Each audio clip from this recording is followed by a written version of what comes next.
and grays are a race that looks very similar walking around me. I'm on a street, and I'm not on this planet, somewhere else. These beings are not gray, though. They're like a green color.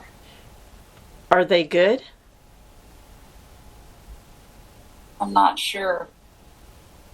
They're not really noticing me. They're just kind of walking past. In front of me is just a wall of a building. It almost looks like adobe, but it's in an odd shape. The corners of the building are jagged. It looks really strange.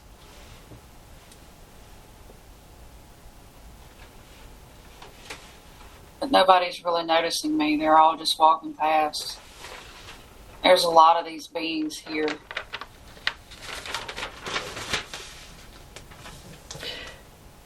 Does the body feel male or female? I don't have a sex. When I look down at my body, I'm not like these beings. What do you look like? I have a form, but I'm radiating light. When I look at my hands, my fingers look like suction cups. How many fingers do you have? Looks like 6 or 7 on one hand.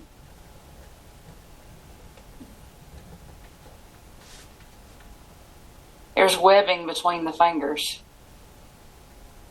It kind of sort of looks like a lizard foot. But I don't have a solid shape. Can you see what your feet look like? Are there any toes? How many toes? Yeah, I have toes, but it doesn't look like I have but 2 toes. But my body is light. So I look like I'm glowing. Are you wearing any clothing? No.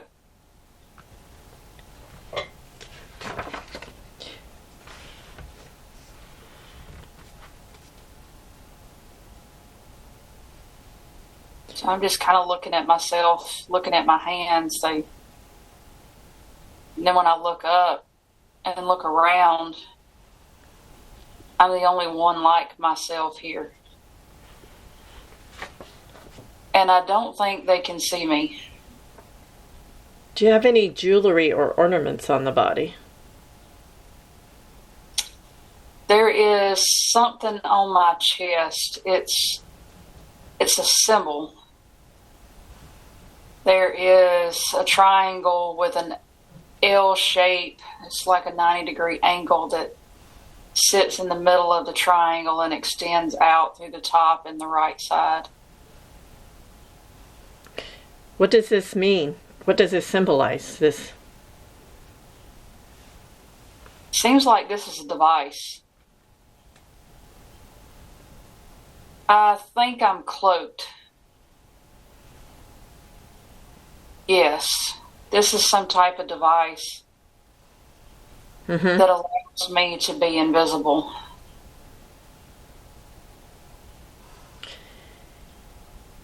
There's nothing else on this body. Are you carrying anything with you? No. Can you describe what you look like? I have large eyes. My mouth looks really weird. It's kind of hard to describe what that looks like.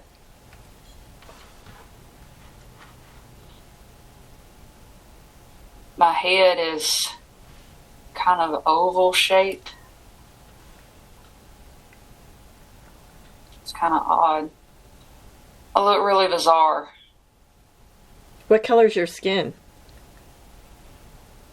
The only thing I can see is bright white light. My whole body looks that way.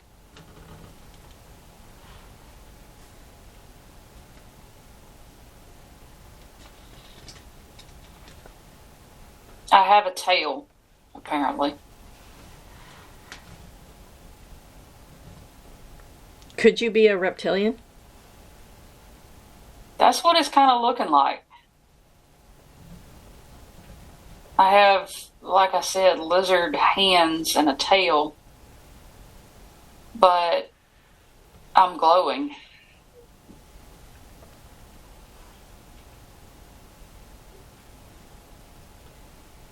But I don't know exactly what I am. And I don't know why I'm here yet. Keep moving time and space. Keep moving the scene along. Moving time. What happens next? So I'm inside of this building. There's a big hall. There's a lot of these beings around me. The alien race that's on this planet. And looks like some type of assembly. They still don't know I'm here. And I'm listening to what they're talking about. Seems like something about war. These beings are not happy. I think I'm here investigating this race of people. Mm-hmm. And they are dangerous to my kind. My kind are non-violent. But these beings are. And I'm here to investigate what they are planning. They can't see me. And they don't know I'm here. I'm supposed to report back to the elders of my people.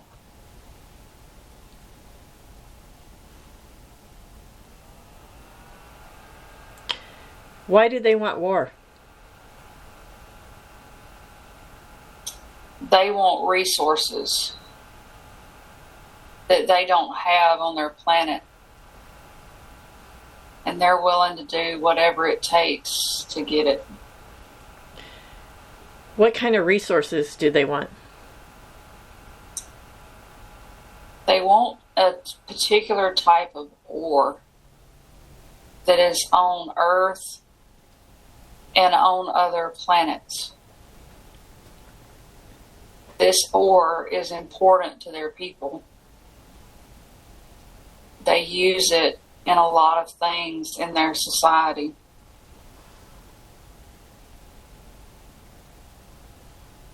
From what I'm understanding, it is a type of metal. And they are willing to do whatever it takes to get it. Do you know of any other planets that they have done this to yet? There is another planet that they have destroyed and have mined out all resources. And this is what is facilitating them wanting to find a new source.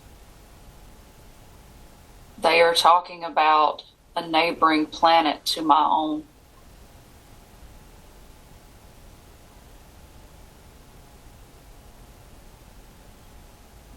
I am here to make sure that they do not succeed.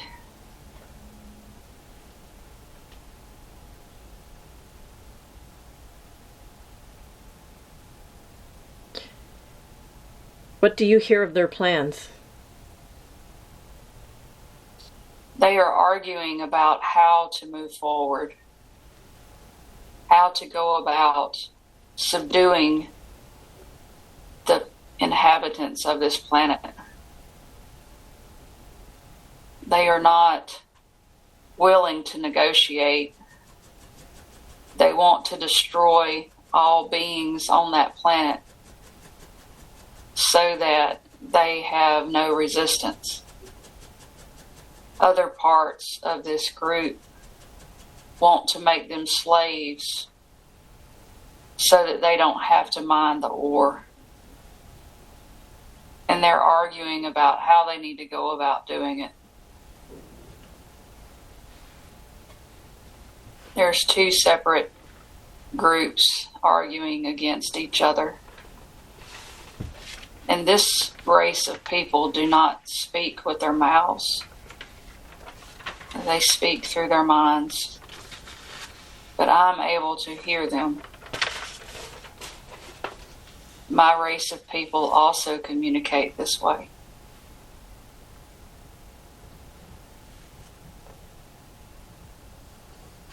They will not reach a decision today on how to go about this.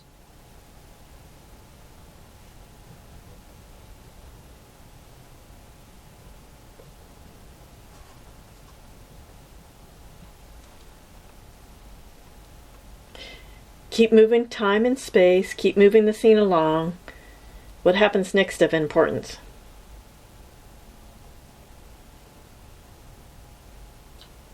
So they've got ships now. These ships are very large.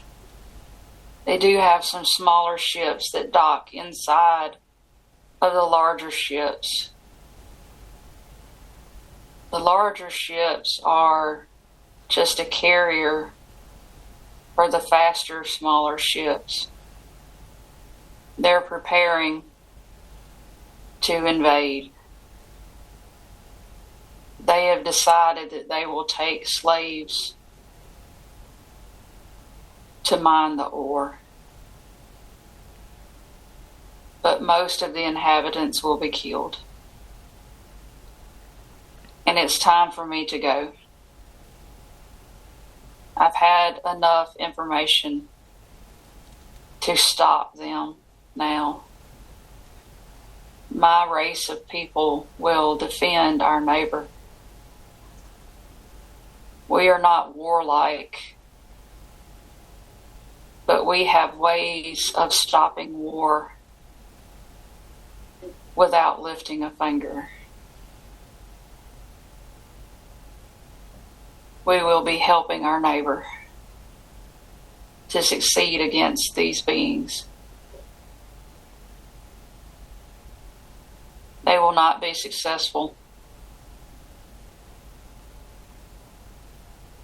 And I fear that they will turn to Earth next.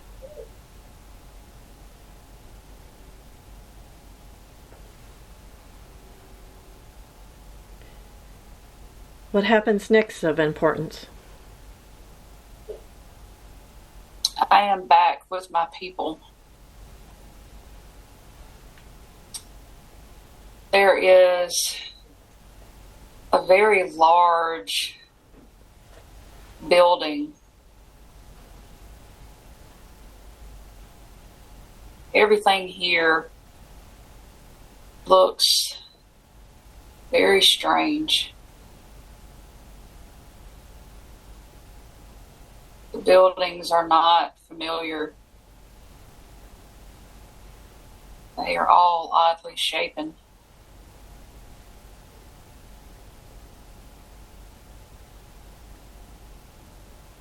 The sky does not have a sun or a moon,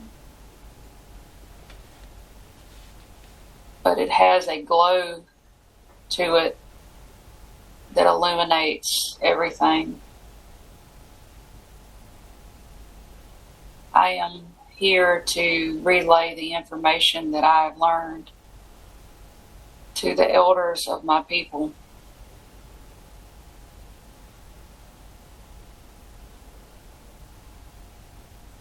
Now that I'm among my people, I realize that I have changed form. My body looks more human now. I have white hair. My skin is very white as well. I'm wearing a coat and pants that's made out of a material that I'm unfamiliar with. It's also white. Why did you look reptilian when you were invisible?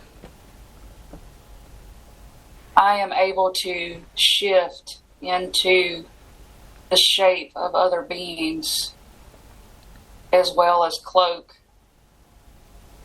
And I do this so that if my cloaking device fails, that they will not know my true form. That way, if I am captured or seen, they will not know what I am, and I can escape.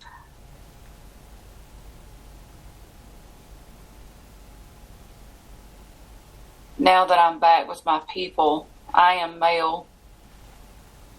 I'm tall. My skin is smooth. And I am here to deliver a report to the leader of my people.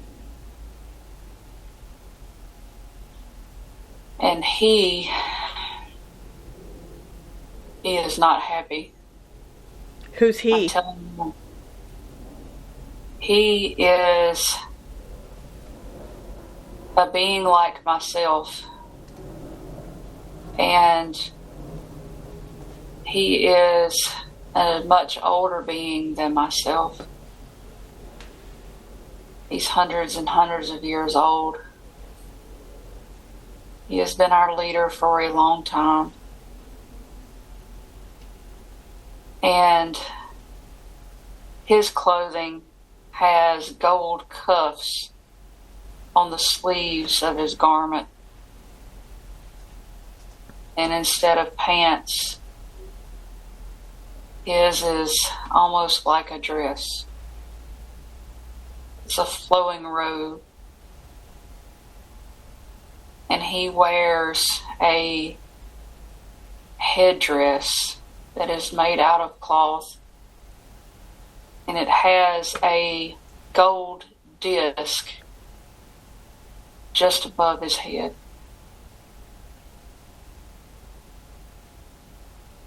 And he has a staff and sandals. Mm-hmm. And he has declared that our neighbors will be protected. We have technology on our planet that allows us to protect our immediate neighbors. We never leave our planet to protect others. We can use our technology. It is a frequency device that we can use to counteract the frequency of another living being. And when we broadcast that frequency, all those that do not flee will be destroyed. But we can set this frequency based off of the being that we are after. So no one else, no other beings will be harmed.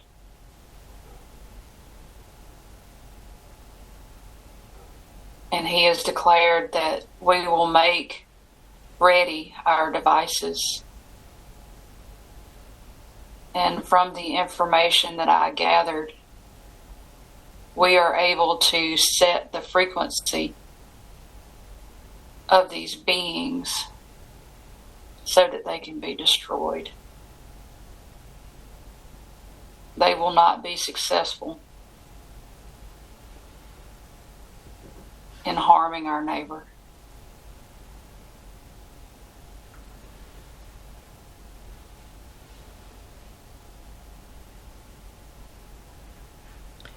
He is set back down now and is telling me I can leave, that I've done my duty. So I'm walking back out, and there's people all around me.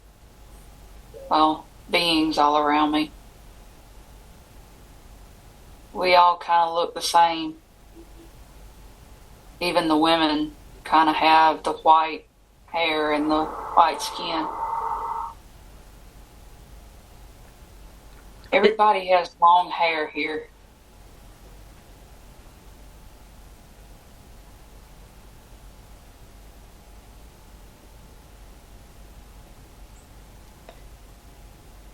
Keep moving the scene along. What happens next of importance?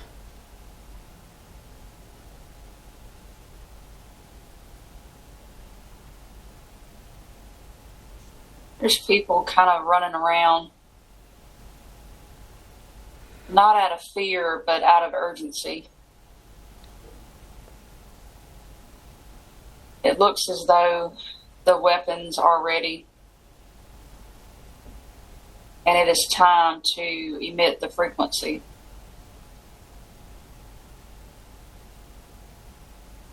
And suddenly I can see a large ship on the horizon.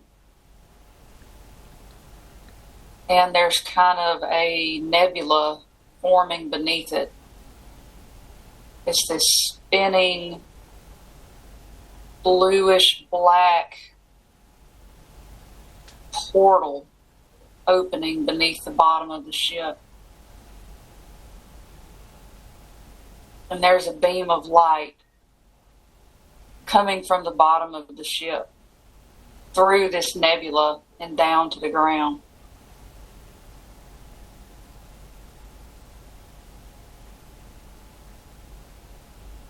This is part of the cloaking of this ship. This ship is the weapon.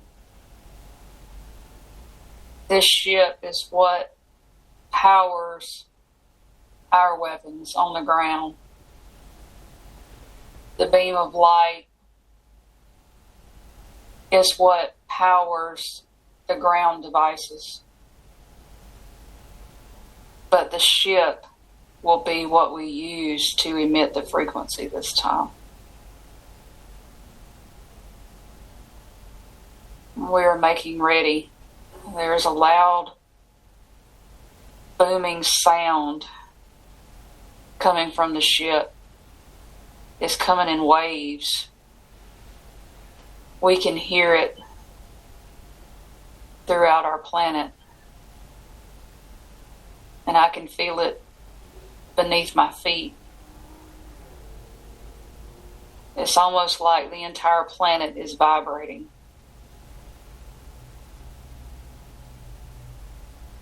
There's a burst of light out the side of the ship.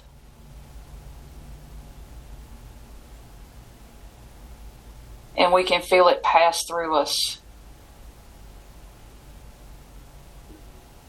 This wave of energy will go out into space in all directions.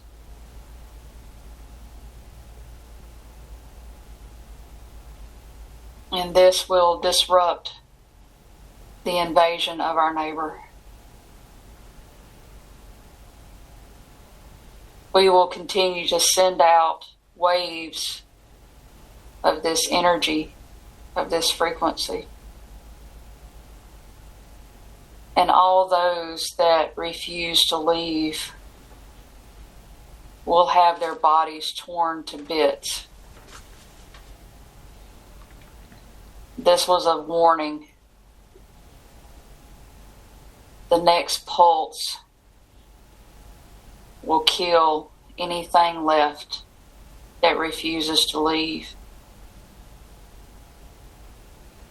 We are giving them a chance to back off. If they are still there when we send the second pulse, they will be destroyed. I don't know what's happening in space at this time. I just know that the second pulse will come soon. We will give them enough time to flee.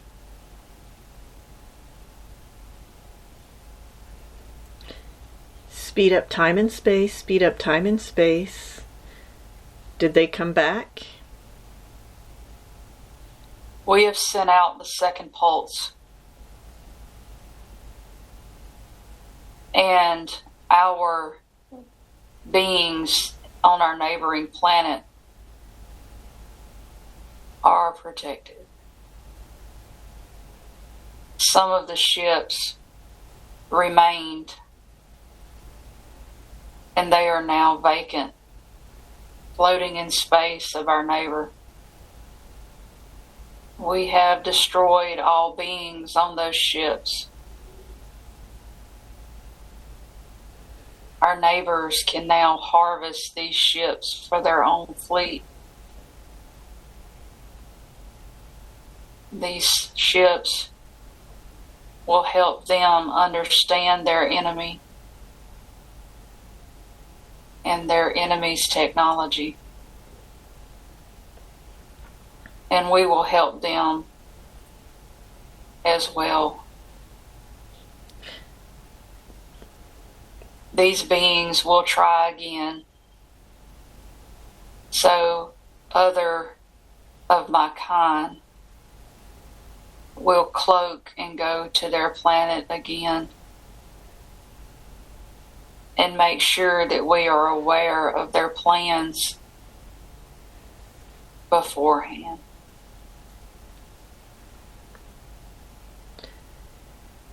We have protected our neighbor. Was there many ships with people inside them that were destroyed and the people inside destroyed? Yes. There were a lot of them that decided not to leave. Even though they knew that the frequency was uncomfortable, they thought that that was it. They didn't know that we were sending a more powerful pulse that would completely eradicate their life form. But that does not matter. The lives lost are insignificant in the grand scheme of things. There are roughly 50 or 60 ships that are floating in orbit outside of our neighboring planet.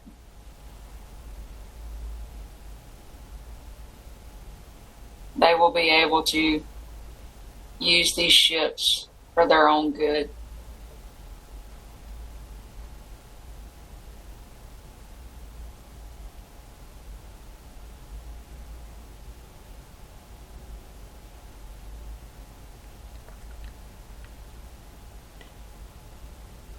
Now let's leave that life now. Leave this life now, leaving that person to continue on their own path. They will find peace. Now we're going to go to another lifetime and place in the past another lifetime of importance where you were in France, the lifetime in France. You're drifting and floating, floating and drifting. You're going to that lifetime in France. You're there now. What do you feel, see, or know? There's a woman standing in front of me with a large powdered wig, very elegant gown. Her arms are folded and her hands are at her waist. She's got white gloves, gold necklace, and her lips are painted bright red.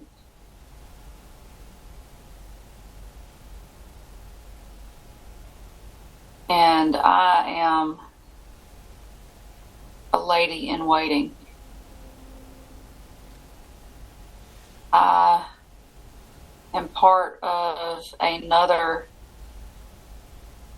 influential family. Mm-hmm.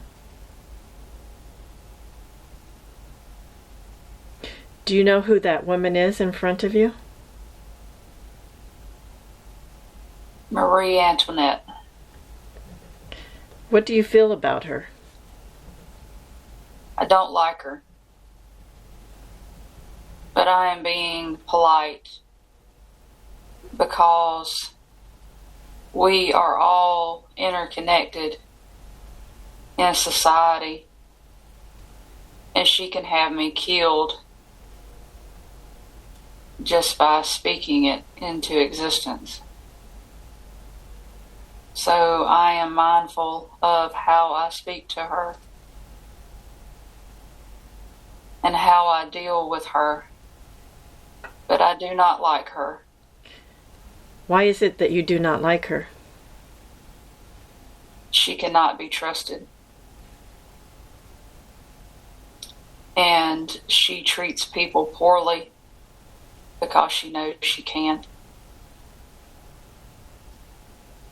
She has had many killed because they have spoken against her.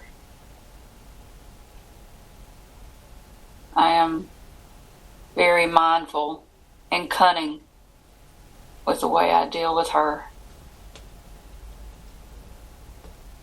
Sometimes it's best to know that you're dealing with a snake, and she's a snake.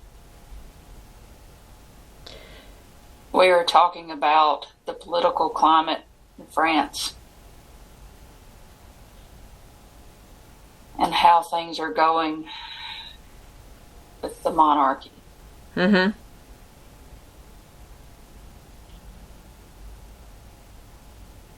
I'm not terribly interested in the conversation, but I know that I must engage in this conversation and appear to be on her side, even though we are not on her side.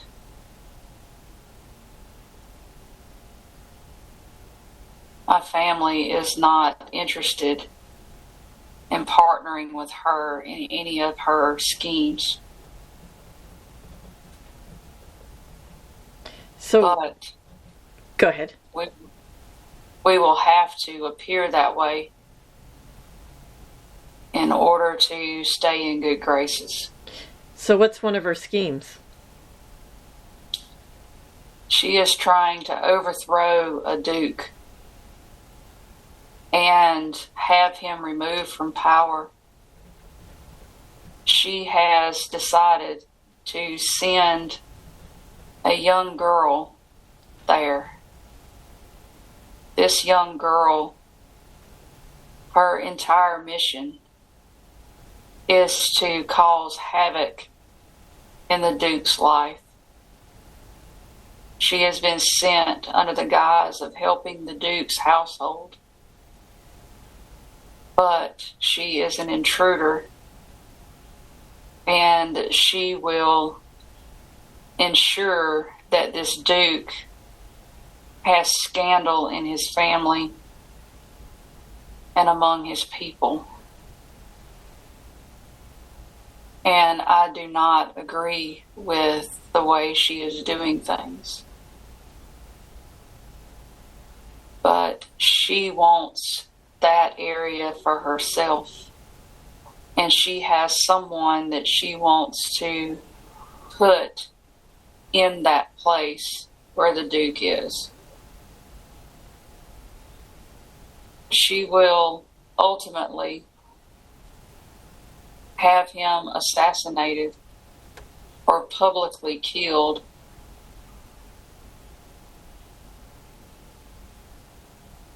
if she has her way.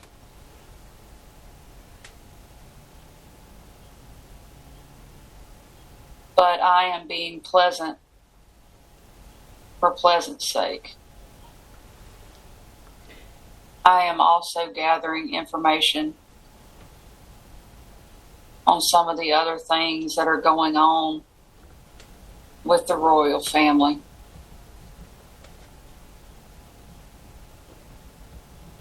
There's a guardsman. He's coming out, and he's asking for her to come inside. And she bids me farewell, and I'm grateful that I can leave this conversation.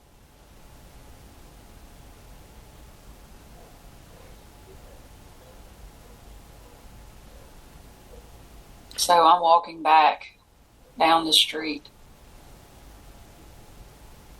Everyone is dressed very nicely, wearing their best clothing.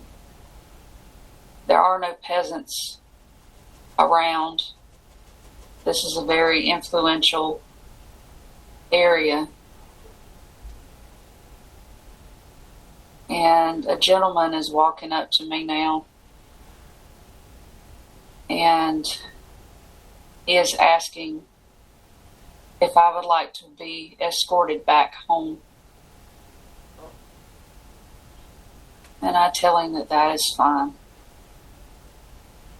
He offers me his arm, and I'm walking with him back to my home.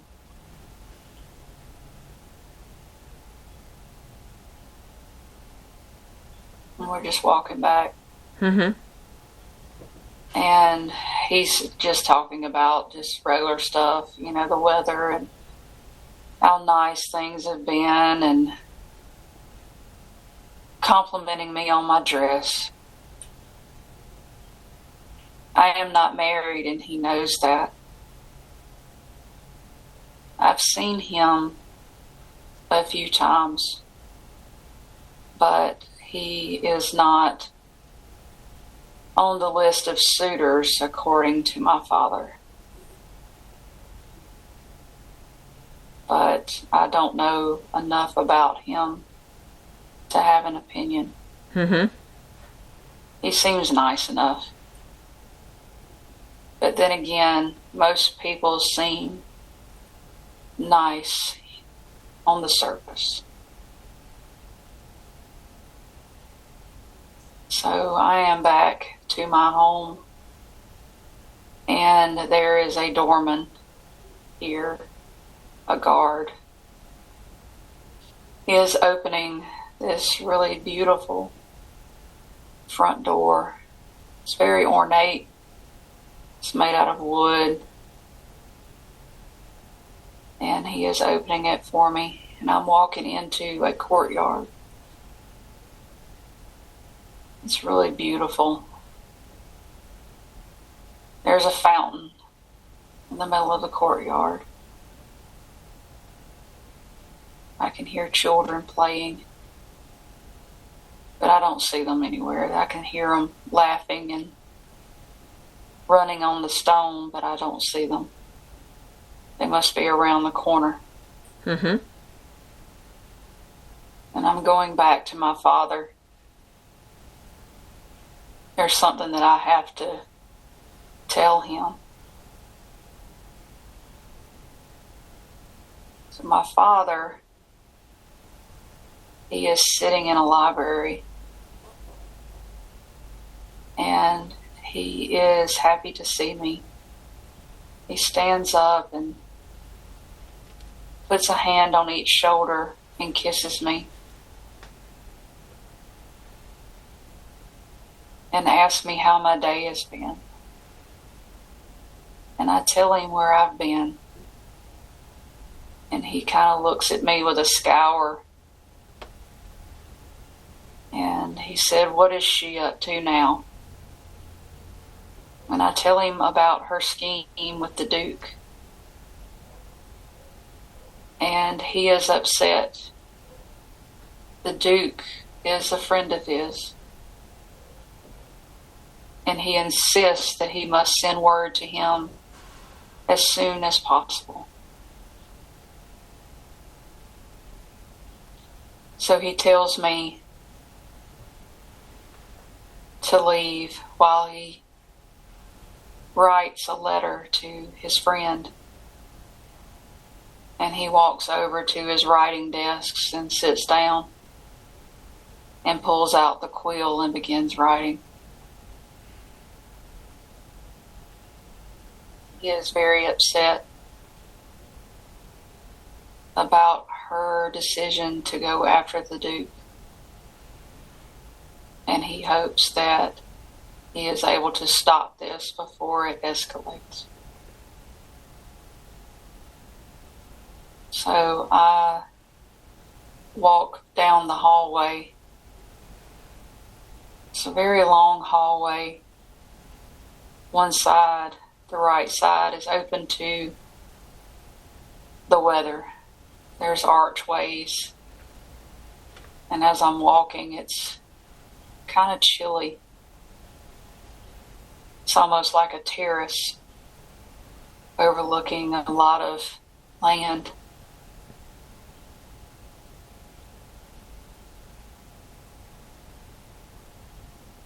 And I am greeted by a servant. And she is asking me, am I ready to go to my room, that she will help me undress. And I tell her that it is not time yet, that I have not had dinner, and that I would like for dinner to be served as soon as possible. Mm-hmm.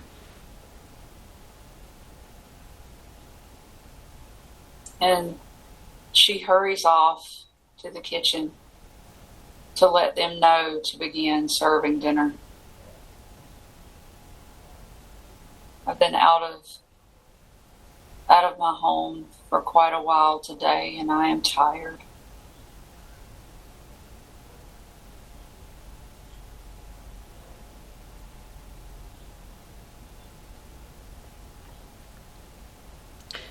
Let's leave that scene now and go to another important time in this life where we will find answers that you seek for your highest good. You're there now. Describe what you see or sense. There's a crowd around the gallows, and there are two people standing there with the executioner.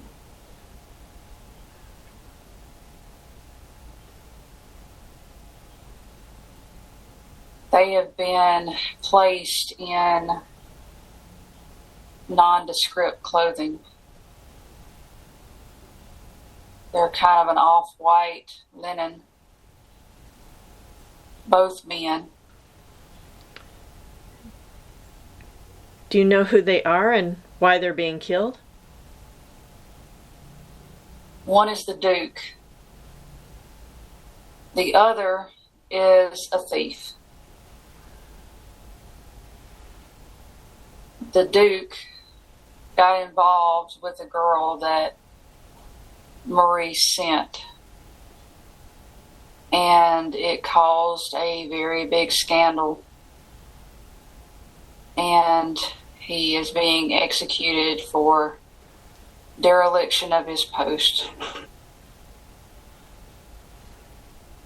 Everybody is having to agree with this because we don't have a choice.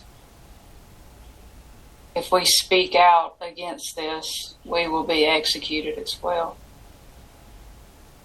Or our material goods will be seized, and we will be left destitute and without status. We don't have a choice. My father has refused to come today because this is his friend. I am only here because my social status requires it. My father claimed sickness to avoid being here. So I am representing our family. My mother died years ago. So I am the lady of the house. So I must be here to represent my family. These executions are quite the spectacle.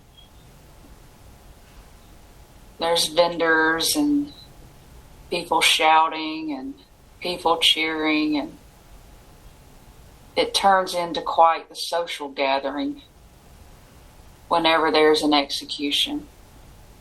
Whether it's a hanging or a beheading, it doesn't matter.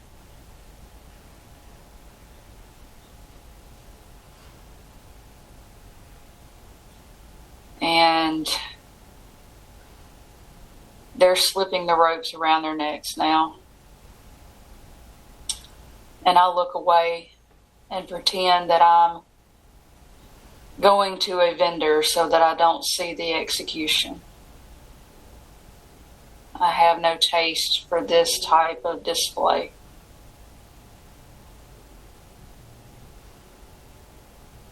I have spoken to my father and have asked him if we could leave France. And he is considering moving so that we do not have to be here for this. This monarchy has not been good for our country. And there has been a lot of turmoil and fear. And my father is also looking to remarry. And he does not want to be in France with a new wife. He wishes to move to Greece. And I am happy with that decision. The execution is done. People are cheering. I'm just milling my way away from the whole thing. And I don't want to be here anymore. France is not what it used to be. And it is not what I had hoped to live in and marry in. My father insists that we will find suitors in Greece that are better for our social status than here in France. And we have discussed leaving in the spring.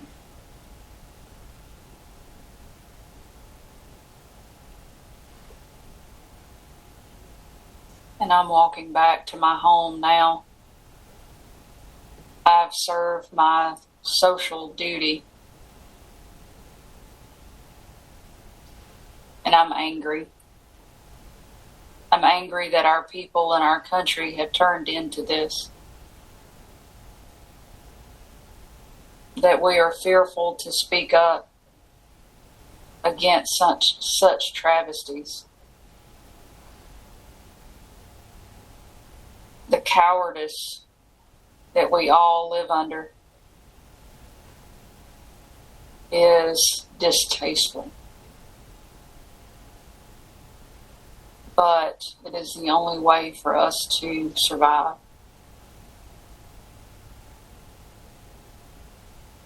I will be happy when we make it to Greece. I hear that it is a beautiful place. And we should be able to have social status there that rivals what we have here in France.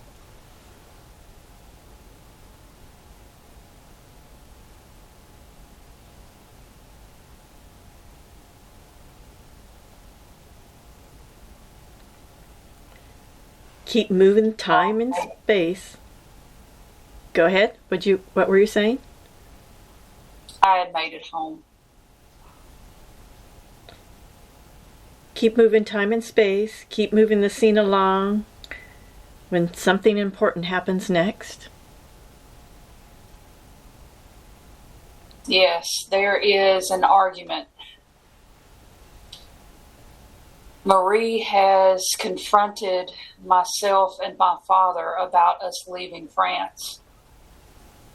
She is really angry that we would leave. She had considered us an influential family, she says, and that we are turning our back on France.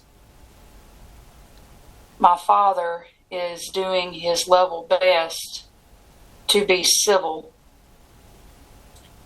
but he is losing that battle. And Marie is really angry with us. But my father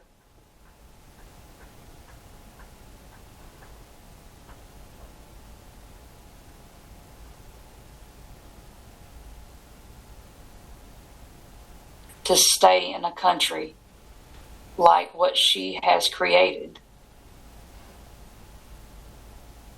And she is angry that my father would say such a thing. That he does not care at this point. We have already sent our belongings forward to Greece. We are set to board the ship this afternoon. My father is more bold because he knows that we are leaving today. Recording stopped. Marie is not happy with us. And my father just simply doesn't care anymore. And I am standing there letting them argue so that I don't get in the middle of it. But there are guards coming up, and Marie calls for my father to be seized. And I pull a pistol from my sleeve, and I shoot one of the guards. The other guard is completely shocked and taken back. Marie runs for her life. I do not care what happens to me, but they will not take my father. I fire the last round into the second guard. Marie has run off screaming. I grab my father and shake him back into reality. And we began to flee the scene. Marie is screaming for the guards, and we are running down the street. We know if we can make it to the ship dock, that they will not be able to get to us. And we are not far from the ship dock. We are running as fast as we can, and we hear the guards coming. But it looks like we are going to make it to the ship dock in time. A shot rings out, but it misses. I can hear the shot echo down the street. Another shot, and it misses.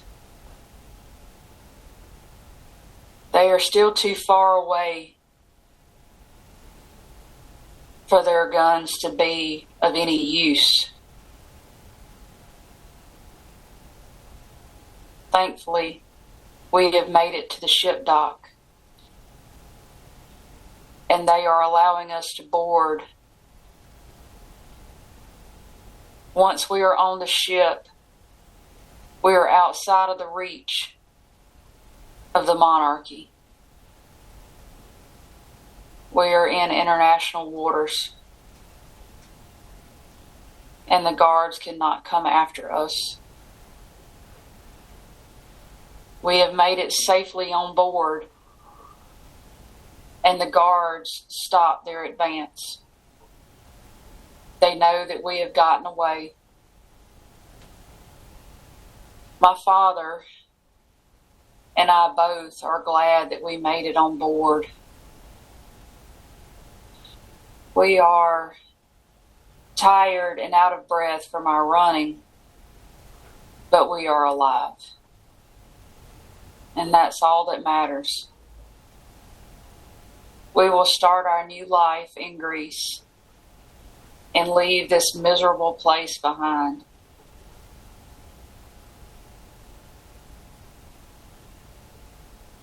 My father looks at me and says that he is surprised that I had kept my pistol with me, and that he was proud of me because I just saved our lives. But he fears that we will not be safe in Greece,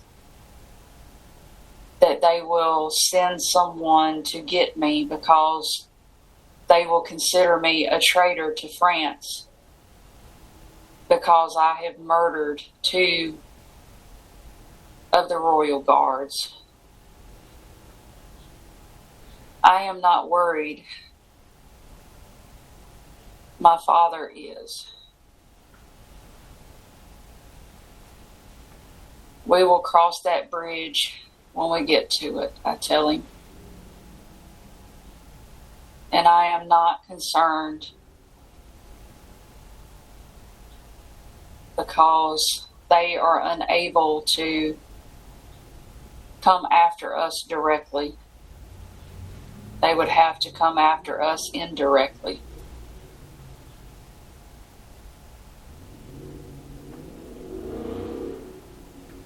We are finding our place on the ship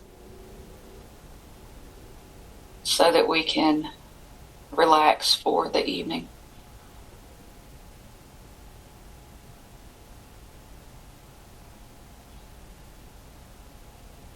And we're just walking to our cabin.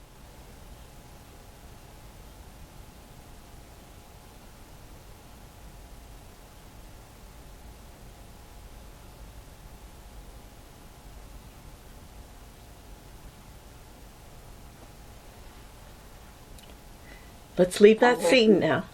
Let's leave that scene now and go to another important time in this life where we will find answers that you seek for your highest good.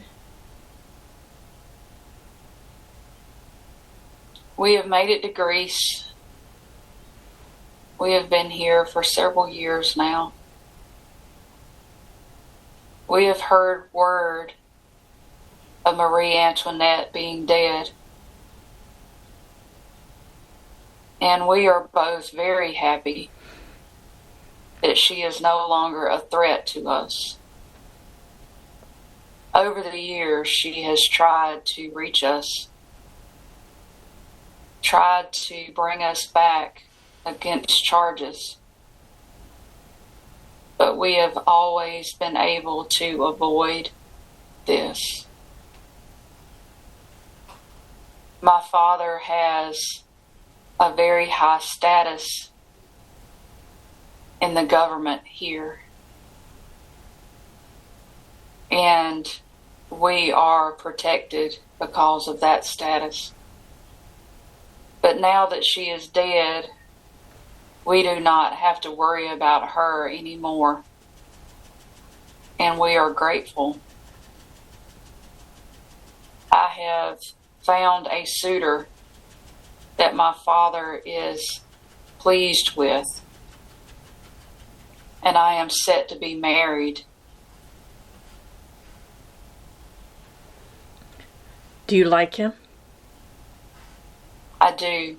My father allowed me to choose my suitor. He is a very influential man here in Greece. Very handsome, very polite. He treats me like a queen. And marrying him will elevate my status above my father's. And he has ensured that if we are to marry, that I will be able to have anything that I desire. And I have been thinking about what that will look like. And I'm excited at the prospect.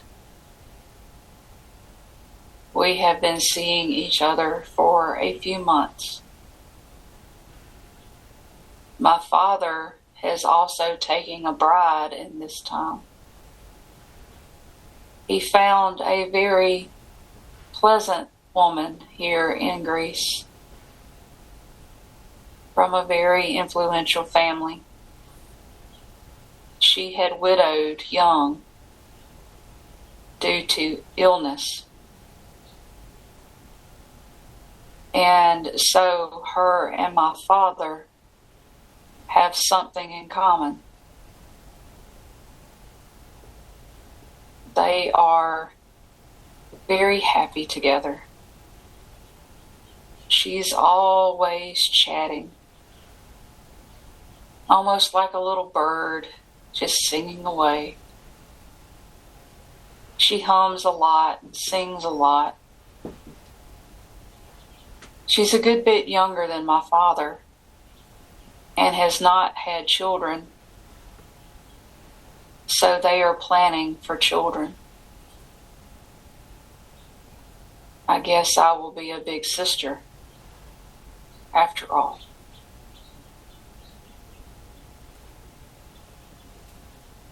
My father is very happy, and so am I.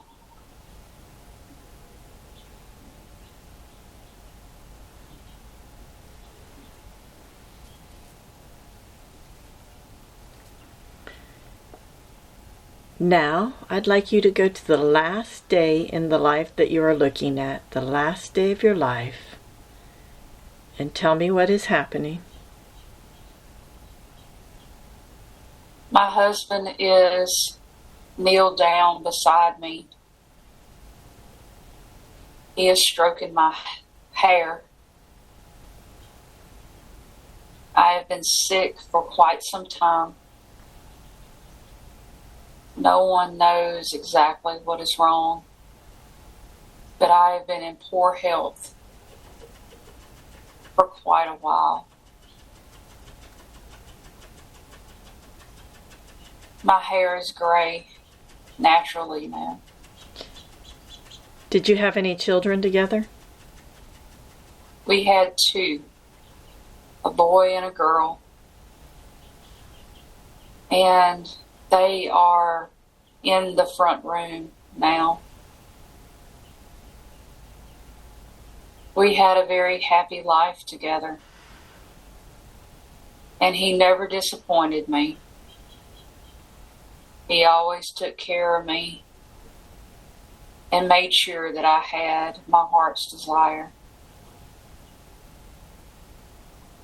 I've lived a full life, and I am telling him that he has been a good husband and how much I care for him and how much I appreciate the life that we have shared.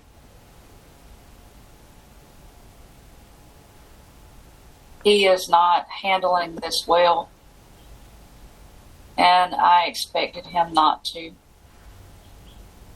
But I am bedridden now, and I am tired of being here. I'm tired of this body. I'm tired of the infirmary.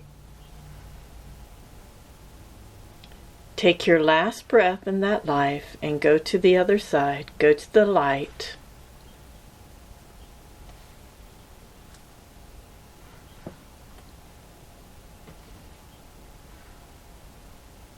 I just stepped through the doorway.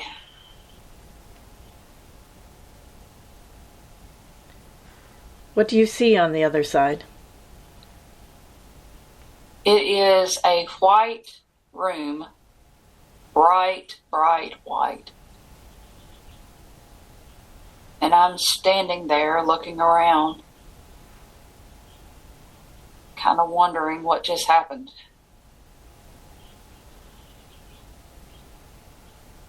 And an angel is coming. The angel is telling me that it's time to understand everything about my life and to review some things that I needed to learn. And I am going along with him. What did you need to learn from that lifetime? I needed to learn courage and how to stand up for what is right. I also needed to learn what a good life looked like. Some of my past lives have not been as pleasant as this one. And I am learning that my Father is here as well. He had passed many years before myself. And they are saying that after I heal, that I will be able to see my Father. And anyone else that I desire to see.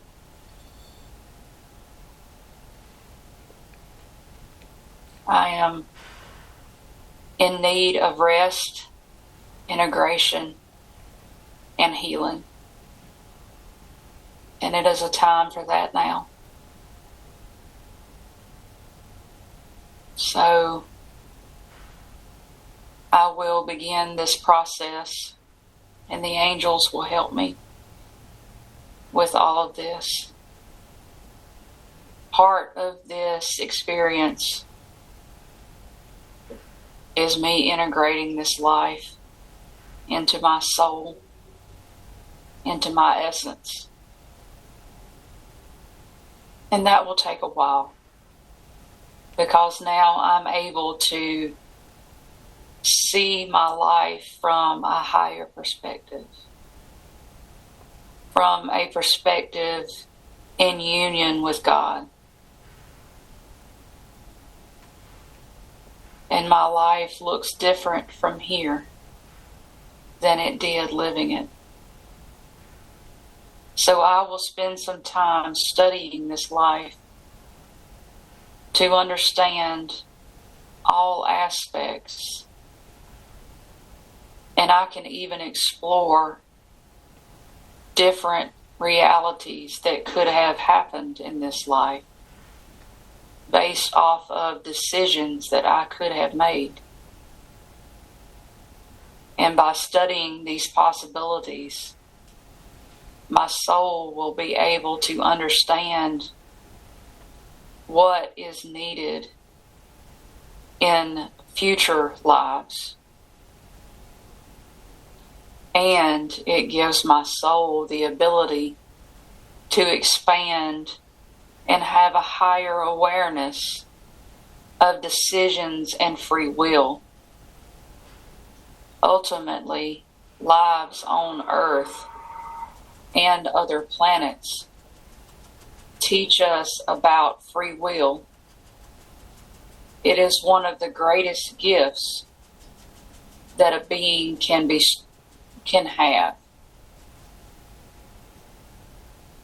And I am studying that concept of free will through alternate possibilities of decisions that I did not make versus decisions that I did make.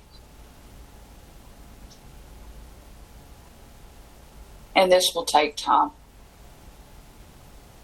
Once this process is complete, I can then decide if I want to go back or if I want to stay here for a while. But I will have future lives from this one. That I know. I am trying to get to a higher level of consciousness.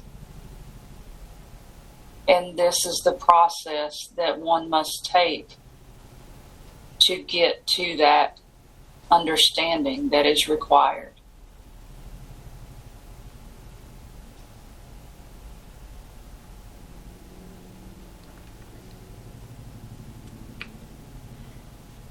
Let's leave that life now. You are moving away from that woman, leaving her there so that she may continue on her own path.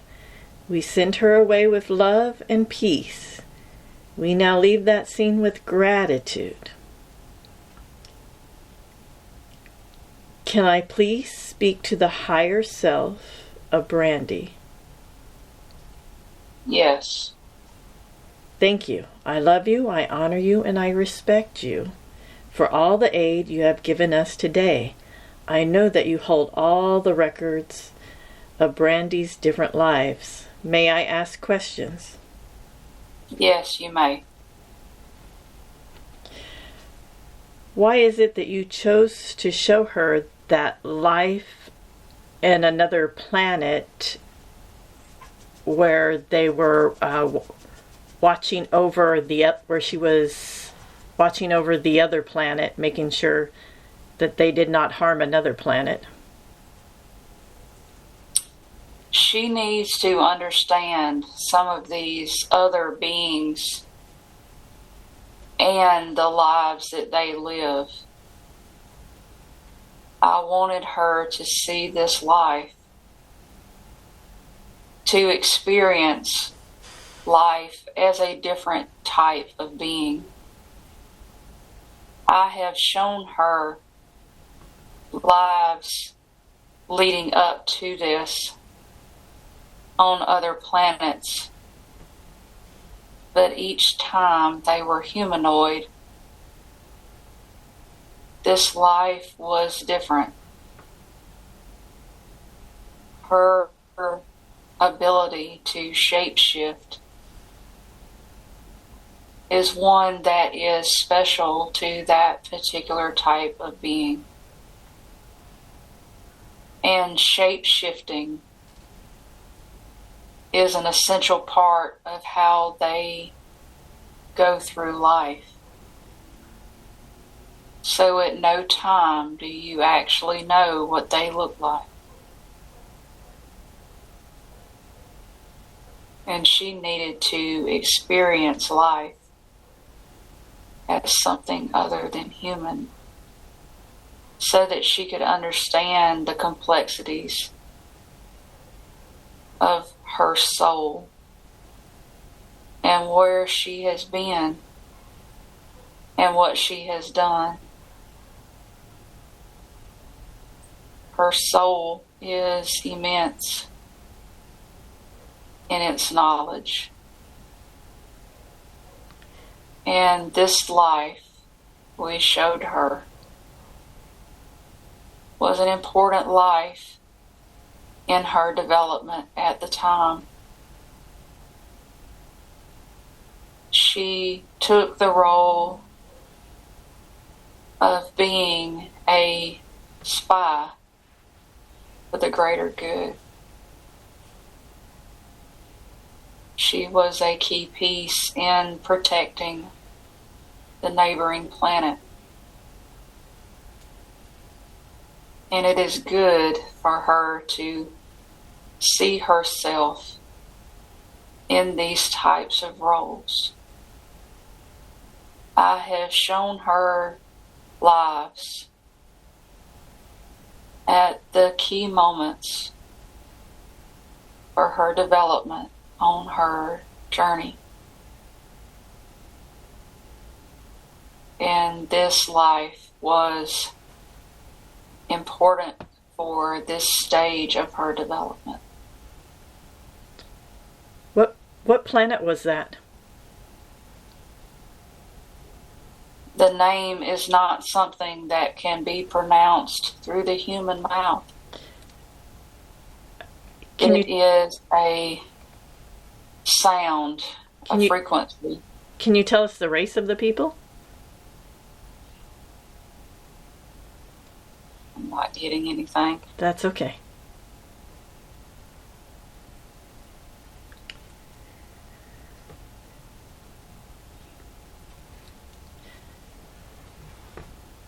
The life with Marie Antoinette.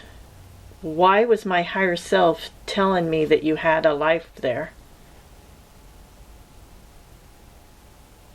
There was a time when the two of you were linked.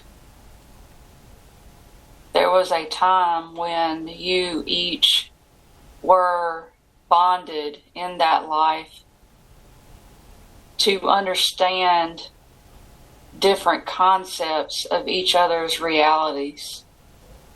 It was a soul contract. You learned from her, and she learned from you. You challenged her, and she challenged you. This was all prearranged and was agreed upon before incarnation. And being part of each other's soul development is still taking place now. You are both part of each other's journey. And in that life,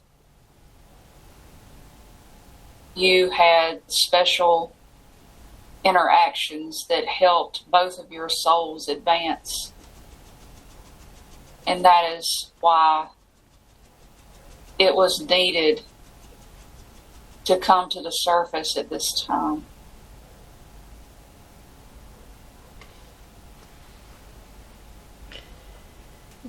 Do I have any karma, unresolved karma with Brandy? No.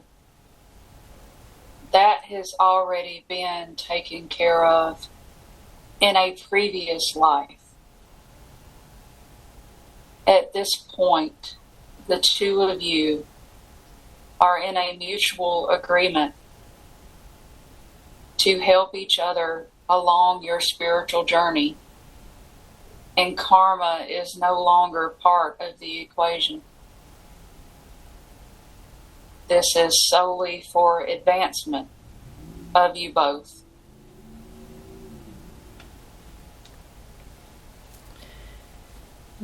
Were we friends in the life of Marie Antoinette? We knew each other, but it was more of a social interaction. I would not necessarily call the two of you friends, but you were aware of each other and had social interactions that enabled you both to fulfill your contracts with each other. What other past life have I had with Brandy? There was a time in Atlantis where the two of you were enemies, and that has been resolved. Brandy was there at a time when Atlantis was in a state of transition, and you were a person that did not see things the way she saw things, and the two of you were not friendly. towards each other.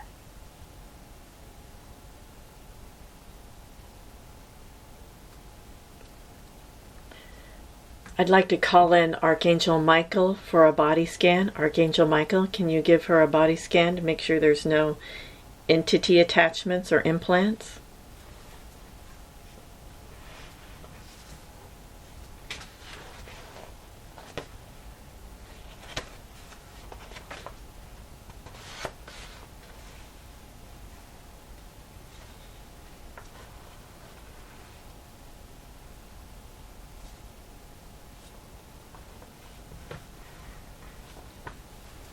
My body feels really heavy. Archangel Michael, why does her body feel heavy? I have paralyzed her temporarily. I am making adjustments to her energy field. And while I'm here, I wanted to deliver a message to Brandy. I have not abandoned you. I have stepped back to allow you to work with your new guides. I know you have wondered where I was, why I haven't had an active role in your development lately, but I am still protecting you. I am making adjustments to her energy field. This is more of an enhancement than it is a correction. It is time for Brandy to advance. This is one reason why this session was needed. It is time for her to advance. And this was the best way to get that process started. Brandy does not have implants nor spirit attachments, but she does have repeated thoughts, a program that I am removing. Thank you for that.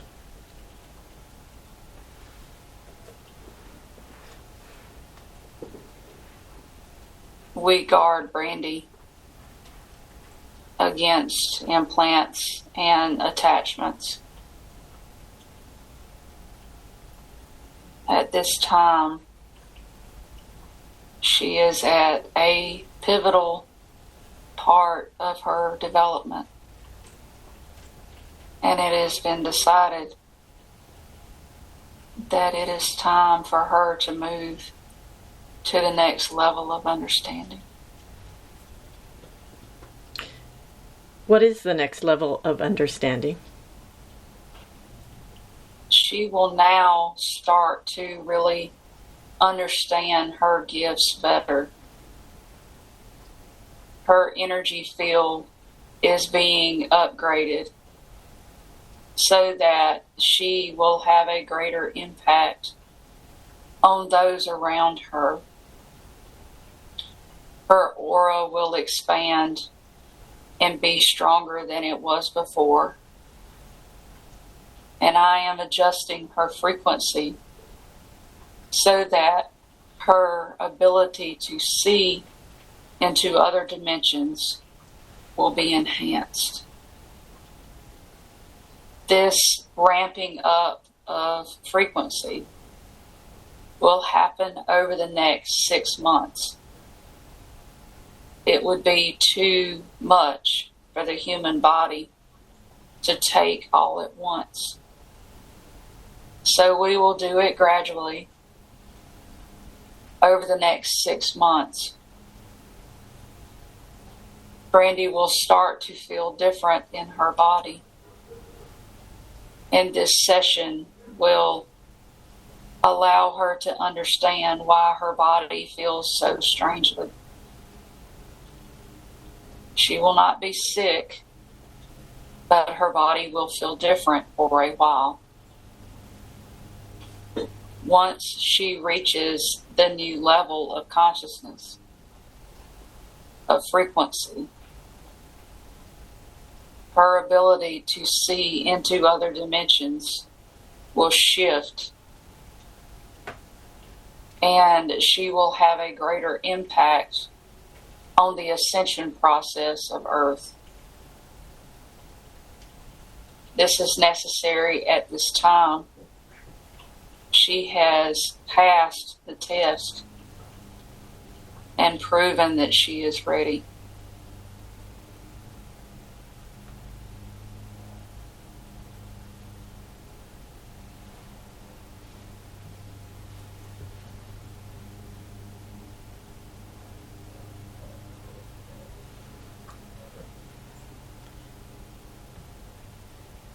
Let me know when you're ready for the next question. I'm ready. Does she have any blocked or misaligned chakras? Yes. Her crown chakra is off balance. It is off center from the rest of her body. And this has been on purpose. I know she has wondered why things have felt so different with her connection to Source. We have purposefully put her crown chakra off balance to separate her from Source to a degree, so that she may understand her own power better. It is time to realign this now. Her crown chakra will be straight in line now. She now understands how her body works and how her own power will feel different from Source's power. This is key for her advancement. She must be able to distinguish when she is using her own personal power and when she is tapped into the power of the One. And by cutting her off from Source to a degree, she noticed that disconnect and was having to rely on her own abilities and her own skills and frequency. But she has passed the test. She has learned quickly, as we had hoped that she would. And now we will realign this, and she will be fully connected to us again. And now she will understand how it feels to be disconnected from Source, so that she can now realign herself when she feels that disconnect happen. The rest of her purpose here on earth is centered around healing others, anchoring light, and helping with Earth's ascension. And she will be most effective when she is connected to Source.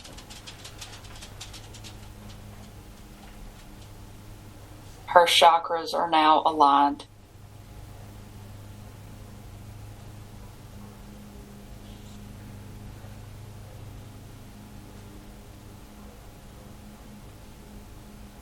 Could you also expand her heart? I can.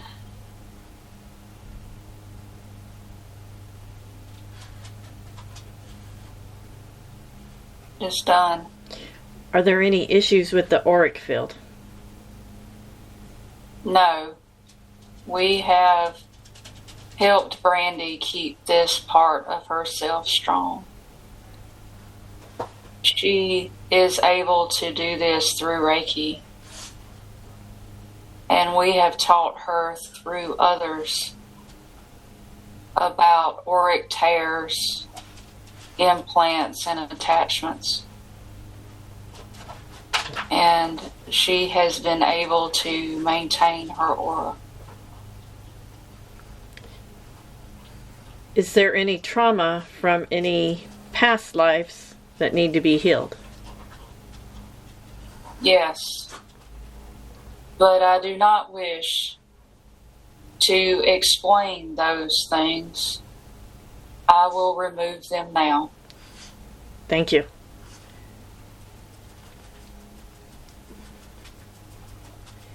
And if she has any fragmented souls, can you bring them back to her? Yes. Yes. I am bringing them back now. How many? 42. Ooh.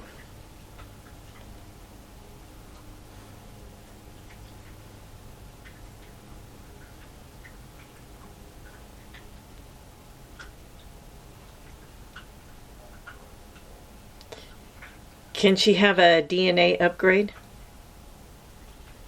Yes, we will be doing this over the next 6 months with Okay. the frequency upgrade. Can you scan her body to see if there's anything that needs to be healed? Yes.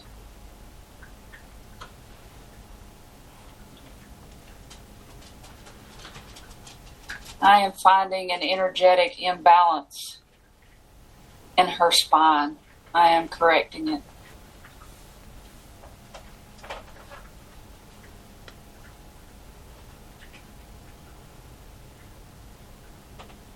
It is done. Thank you. That life that she had in the Egyptian time, was it before Amenhotep? Yes. Is there anything you'd like to tell her about that lifetime? Yes. I know that that lifetime seems very unrealistic. And she has listened to the recording many times, trying to understand the high-level concepts of what we were showing her there. Magic is part of who she is. And even though she has forgotten, that lifetime was necessary to show her the type of magic that she holds within her. She has had many lifetimes where she has used magic and healing on others. And it is important for her to understand the history of where she comes from. Brandy was shown that life for many, many reasons. She has had a lot of questions about Egypt and why she has always felt so connected there. And we felt that it was important for her to finally understand why. And to understand why history never made sense. The human history that people have recorded on Earth of Egypt doesn't even scratch the surface of what actually was Egypt before it was destroyed the first time. Brandy did not die in Egypt. She was taken from that lifetime and transplanted through magic to another place on Earth. Thoth allowed her to escape because it was not time for her life to end at that time. The life that was seen of Brandy was another life that she had in Egypt. So she has actually had 2 lives in Egypt. This is why she has been so fascinated with the Egyptian people in this lifetime. Yes, her second life was violently ended. However, that lifetime was not significant. It did not have the advanced knowledge of her first life.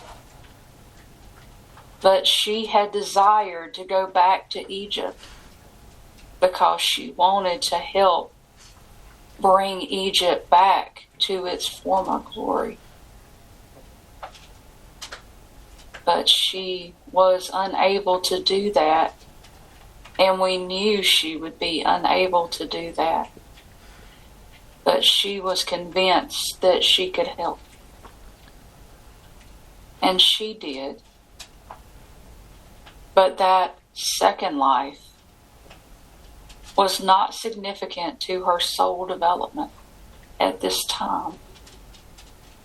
If we deem it necessary to show her that life in another session, we will. But right now, at this stage, Brandy does not need that lifetime.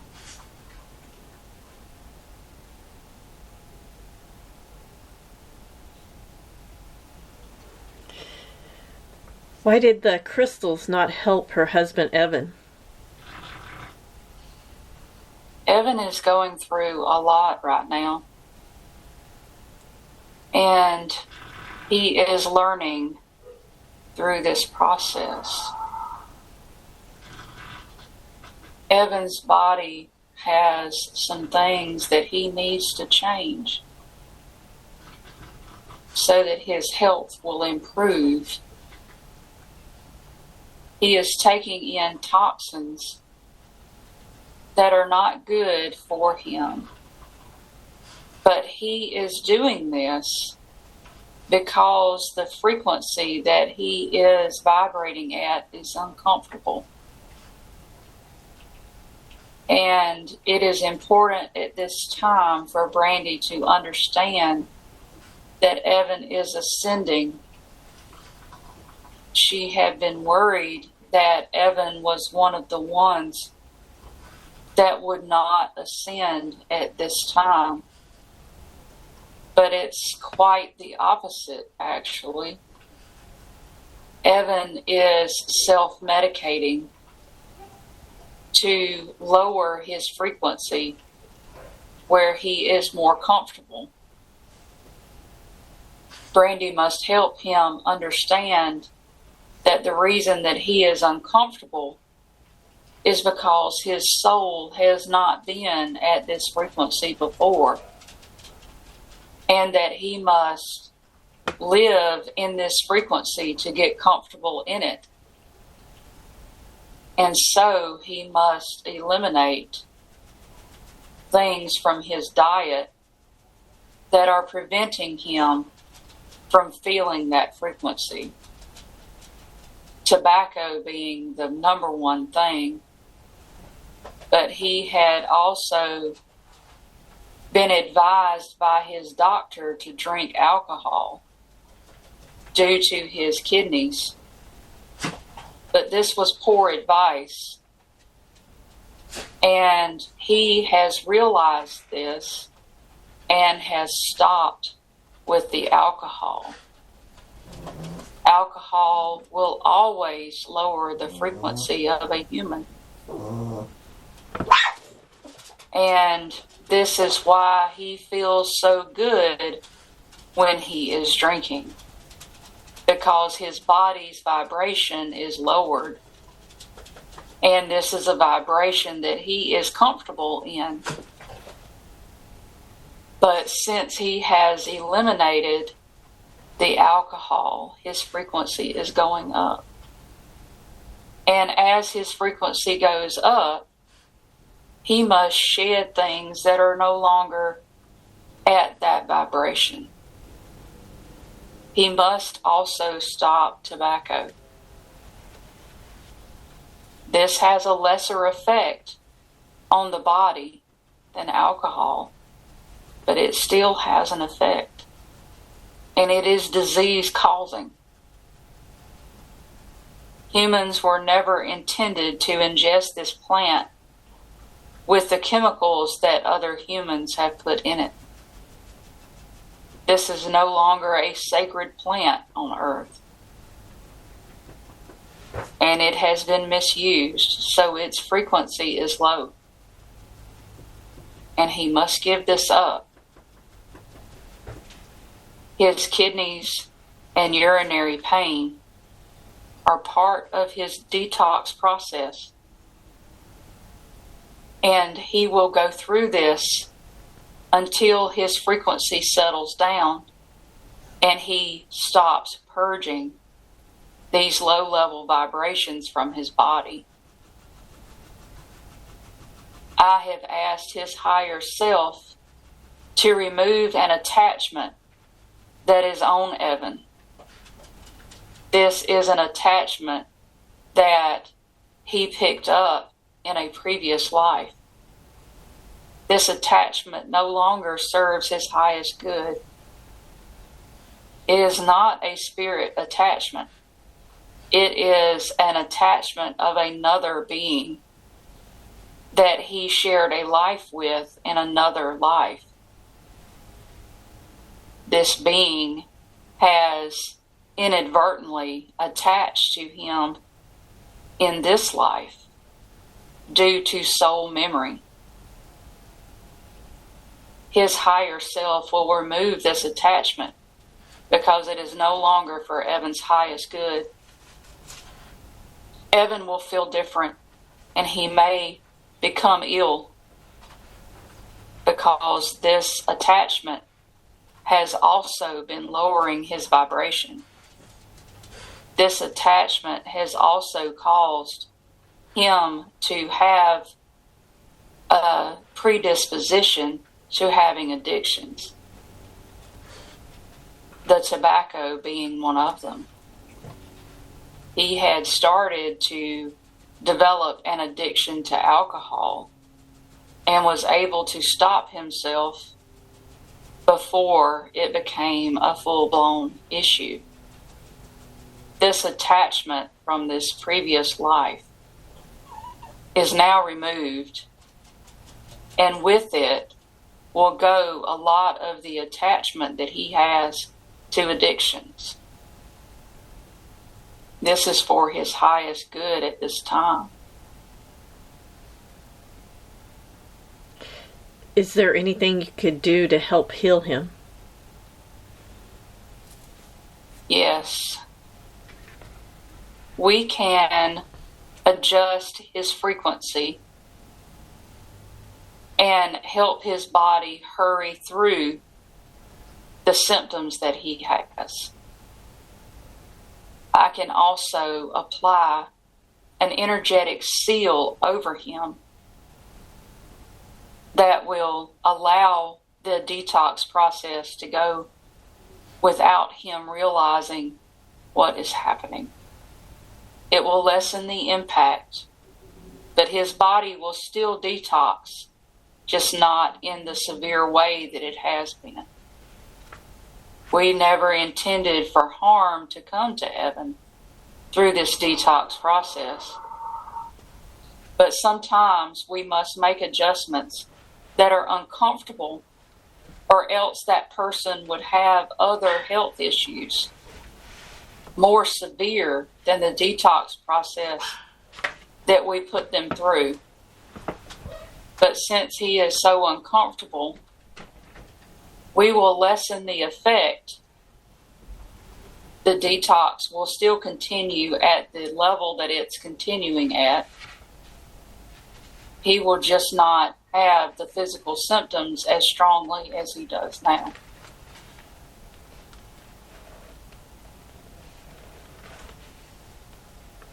And that is complete. Thank you. Thank you so much. The golden ray keeps coming up as part of her journey, and she's been told she is a keeper of the golden ray. What does that mean? Brandy has been a keeper of the golden ray in past lives, and she is still a keeper of the golden ray. The golden ray is a very high frequency vibration. This vibration lives within her cells of her physical body, even in this lifetime. She keeps and protects this ray within her physical body, as well as at the soul level. I wish that Brandy could see what her soul looks like. It is a beautiful beacon of golden light. She is truly a keeper of this vibration. This is not a common thing, but Brandy is a very ancient soul. And through soul ascension and through various posts that she has had in other lives, she has developed the ability at the soul level to contain this ray and use it. In human form, she is not in control of the golden ray.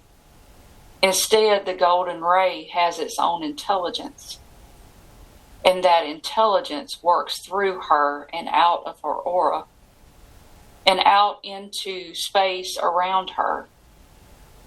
She frequently has strangers look at her directly when they're walking past her. They are not aware of why they are doing this.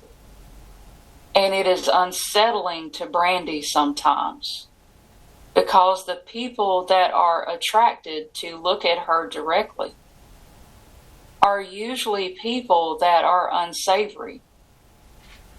They are seeing at a soul level the golden ray shining through her eyes, and it is helping these people as she passes. She should not be uncomfortable now knowing this. The golden ray is part of her soul, and it is part of who she is. The golden ray is its own intelligence, and it is a beautiful frequency of healing. It is very ancient, just like her, and was created for healing on a very deep level. The golden ray is capable of doing many things. The golden ray can even be harvested as a weapon. If Brandy was to enter into a situation where her life is in danger, the golden ray would protect her. She would be able to harness this power at that moment enough to get out of that situation. Usually, other humans respond to this in awe. They are not aware of what they're seeing, only that what they're seeing they cannot comprehend. And it would give her the ability to escape, because they would be dazed and confused at what they just witnessed. Brandy had an experience with the golden ray when she first awakened, and she remembers it, but she does not understand what happened at that time.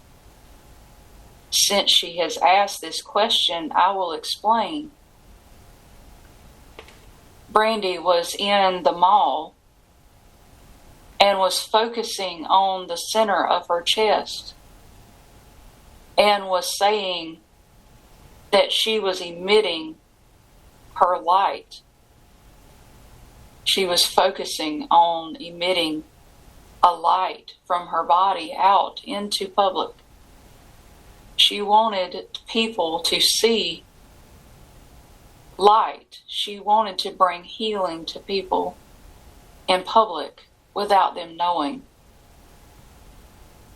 And at that moment, there was a beam of light that she saw come from her sternum out into public, out into all the people in the food court.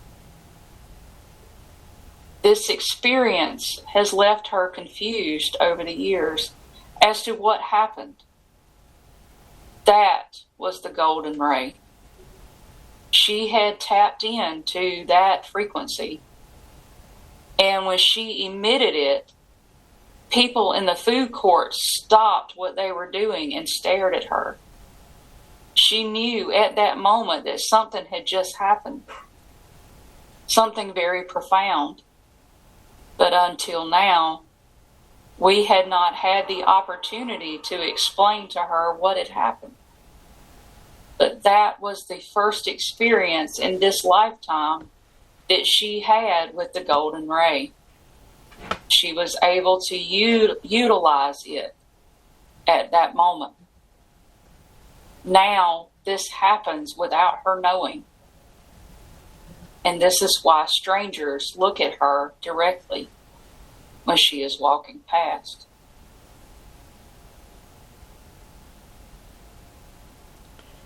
Last week, she channeled a higher consciousness while praying. What being was that? This was the all, what she would say is God. This being, our all, our Creator, wanted Brandy to understand what she was. And the message was very clear of His love. And I say His only because that is the pronoun she is familiar with. But the all does not have a sex. This being is everything. Everything. And Brandy was praying to this being. And this being answered her in a way that she was not expecting. He was telling her how much love He has for her and how important her life is in the plan of the universe. He was also explaining that she has forgotten who she is only for a moment in time, that this life only appears separate, but at no point is anyone or anything ever separate from the all. There is no possibility of being separate from the all. But the human mind will tell you that you are separate. Because in this existence, you are in a physical body that cannot vibrate at the frequency of the all. But you are still part of the all. It might be a hard concept to grasp for some. And Brandy was being reminded that even though she feels like a speck of sand in the universe, that she is still part of the all. And the all is very proud of who she is and loves her as it loves all of its creation. For the all to hate anything in existence would mean that the all would hate itself. And that is not possible.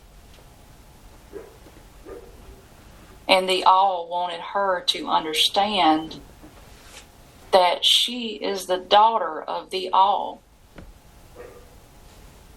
And that identity is a very powerful one to remember on this earth.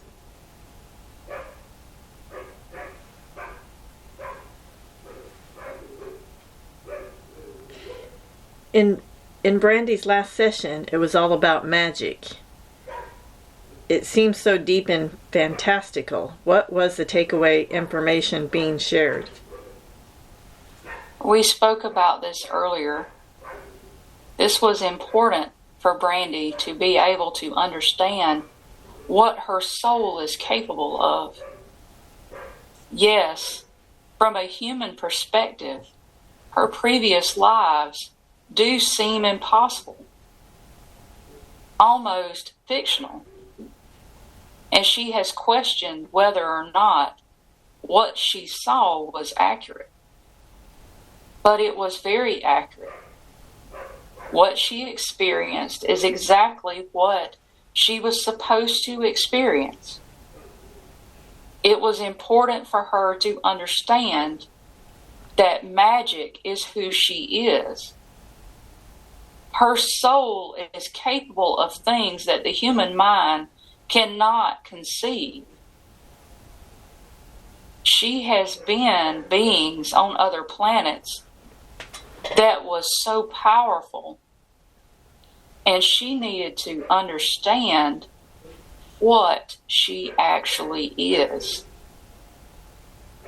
Brandy is a being at the soul level that is very capable of many things. She is an advanced soul, and she needed to understand that in this existence, because her mind is tied to the physical, and it is time to break that connection to the physical. The things that she was shown, her soul is capable of. Being in a human body does not change that. And this is a concept that Brandy has yet to grasp. The human body is only a vessel.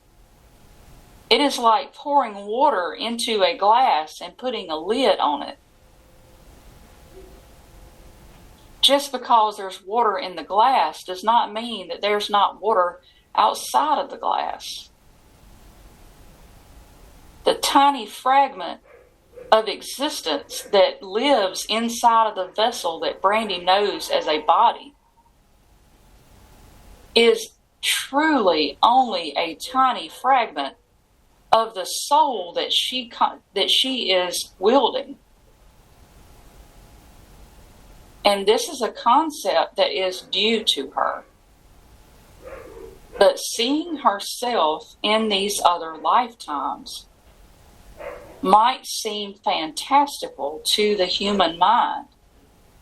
But this is what her soul is capable of.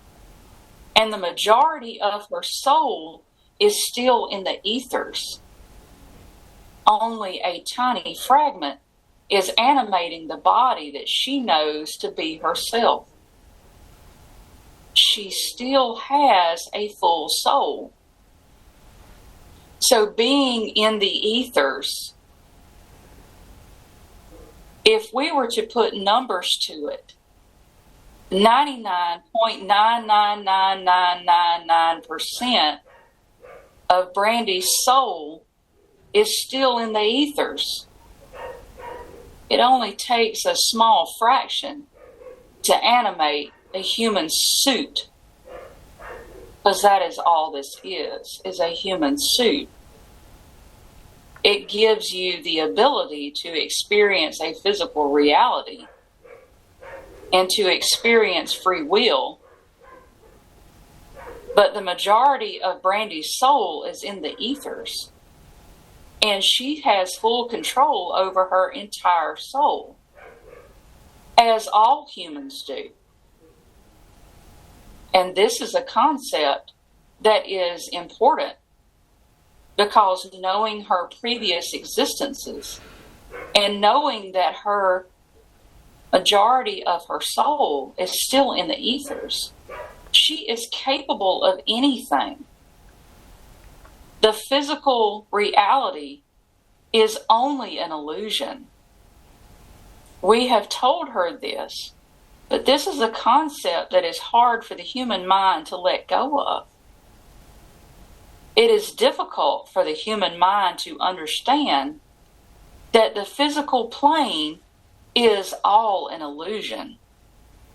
It does not exist. It is a program overlaid, and only a small fraction of your true being is actually here. And as soon as Brandy can fully integrate this information, she will be able to understand what she is truly capable of. Brandy is a creator being. She can speak into existence things around her like other humans can. And she is able to harness this once she understands this concept. And she will listen to this recording many times, and one day it will click, and she will understand what I mean, and her life will abruptly change in a way that her mind cannot fathom right now. So as you listen to this recording, Brandy, know that we are here. Your entire spiritual team you have not met yet.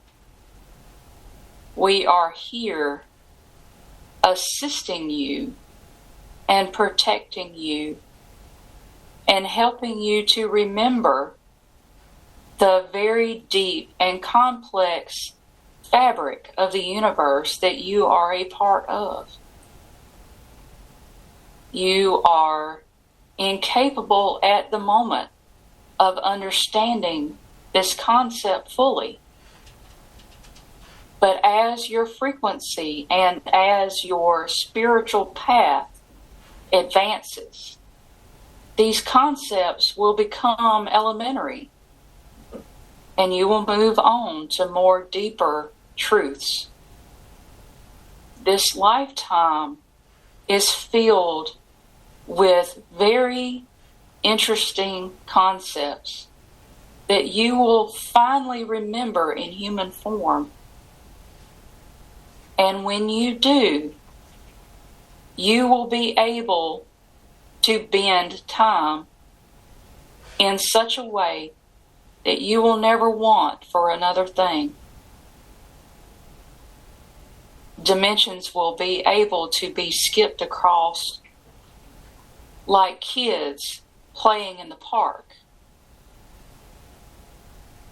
It is a concept that you find very unrealistic,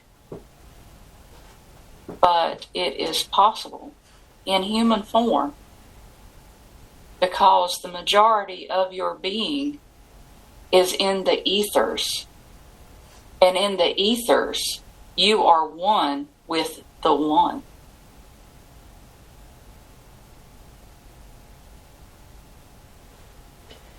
She wants to know how her mother's doing.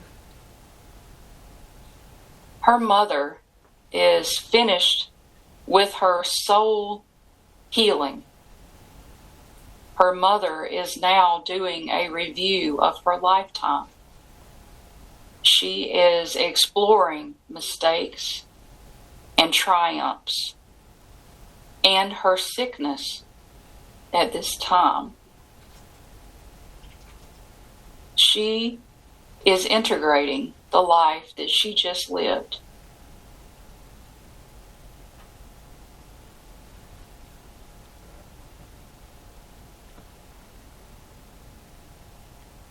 Is there anything holding Brandy back from having her best life? The only thing that is holding Brandy back is her ability to let go of the physical. As soon as she is able to let go of the programs that she has told herself, her soul will truly be free of the physical realm, and she will be capable of living her best life.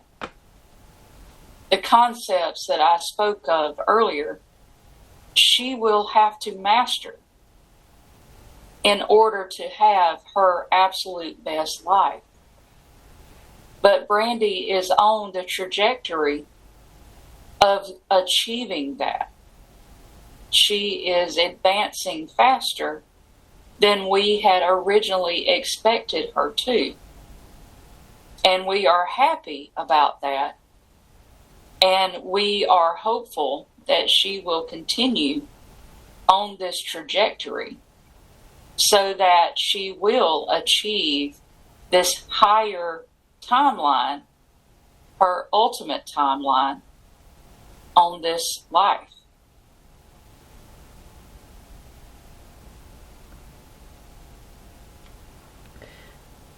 Why does she have such a strong need for sugar? That is a soothing mechanism. In Brandy's childhood, it was a very dark time for her. And at that time, she developed a craving for sugar. It was a self-soothing technique. It is still a self-soothing technique today. She uses sugar to give her body extra energy, as well as create the sensation of calm. And she does this in times of high stress. But she also does this when she is happy, because it aids her happiness to stay longer. It is a simple habit that she has picked up over the years in order to help herself feel better in her human form.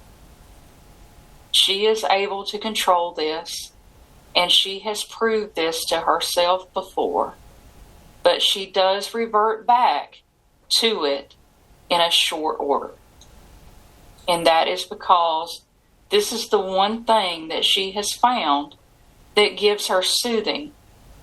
She learned at an early age that soothing from another person was not reliable. And she has never had any interest in addiction. This is her, quote, addiction, if you want to call it that. This is her self-soothing mechanism. It brings her down from a bad time or encountering low vibrational frequencies. This is an unconscious way of dealing with life that she has found. And now that she understands that it's a self-soothing technique, this will help her understand what is happening when she is so hung up on the sugar. It will allow her to be able to walk herself through it and find more stable self-soothing techniques. And we will help her with that. She'd like a deeper, more reliable connection to her spiritual team and her spiritual abilities. That will help with her self-soothing. But she will find physical ways of self-soothing that are more in line with her new frequency. Right now, this is the only one she knows, but now that she is aware of the concept of this being self-soothing, this will allow her to investigate healthier ways in the physical form to self-soothe her physical form. And this will help her in a lot of ways. Is there anything else the higher self would like her to know right now? Anything she needs to correct? Brandy is on her highest timeline right now. She swapped timelines recently, within the last 6 months. She was aware of it happening. Brandy has gotten to the point where she can see when she skips timelines. This is very helpful because it allows Brandy to know when she has dropped to a lower timeline. In the timeline that she is on now, she is on trajectory to achieving her life mission and goals. There is nothing she needs to change at this time, but she must maintain the course that she is on, or else she will fall out of this timeline and experience a lower vibrational timeline, at which time she will have to make further adjustments to get back to this timeline.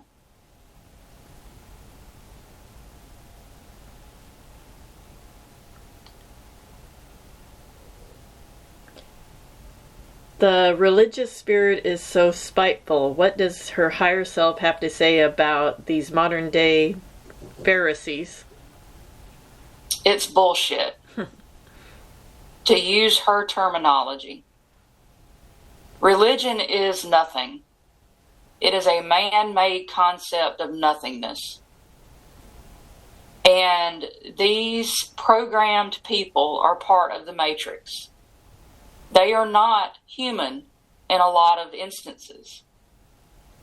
There is a reason why you cannot reason with this type of human. It is because they do not have the ability to walk outside of the program that their vessel has been programmed with. They are insignificant and unimportant. And even though they are like gnats around your face, do not swat at them. Just walk and fly higher than they can. It is unimportant what they have to say about your path. It is unimportant for them to even be in your life. Any type of world religion is futile. It is based on half-truths and mostly lies. It is unimportant and insignificant, and it is a distraction on earth. Do not be distracted by these beings. They are low vibrational, and they are here to try to knock you off of your higher path. They are incapable of achieving this higher frequency because of the type of being that they are. They are insignificant as long as you allow them to be that way.